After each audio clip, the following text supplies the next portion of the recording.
Let's take a look at our video options when we insert a video on a page. Now, in many of the pages you have here, you have some embedded video and some of that is ready to go, like this one here, the one called Own Your Home for Less Than Rent. It's a rent versus buy video.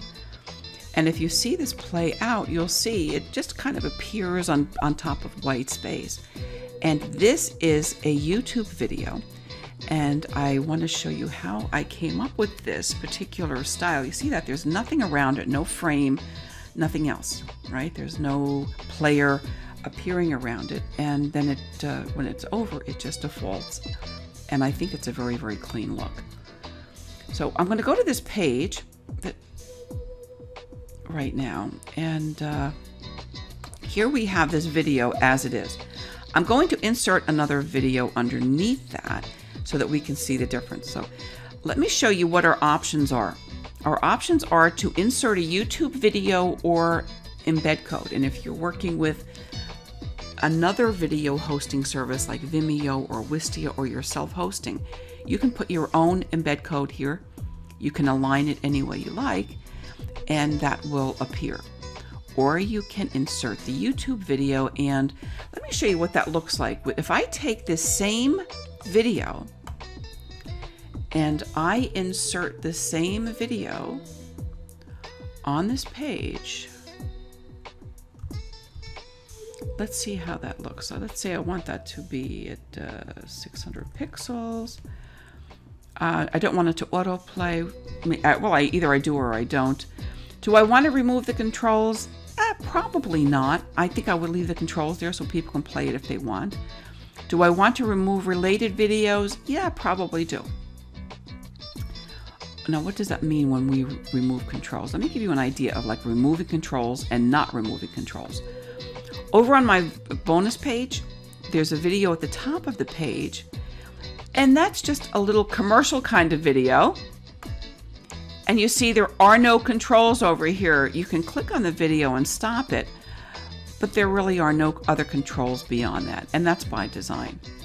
If you go to the bottom of the page here and you click that button for the training, you'll see that below the video here in the frame, there are controls, and you can do what you like. You can play it, you can move this button to any point in the video you like, and you have a lot more control on this video than you do on the one above. And so that is one of the things we're looking at over here with our YouTube video. So let's say I want this YouTube video, I want this at 600, and I'm going to save that. Let's save the page and see what that looks like compared with the video we already have on the page. So here's the page right here, and we should have the videos.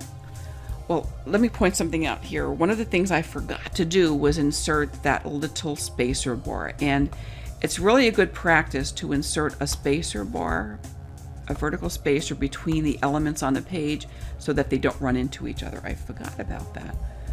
In fact, I'm going to make that a 30 pixels of space. I'll add 30 pixels of space there.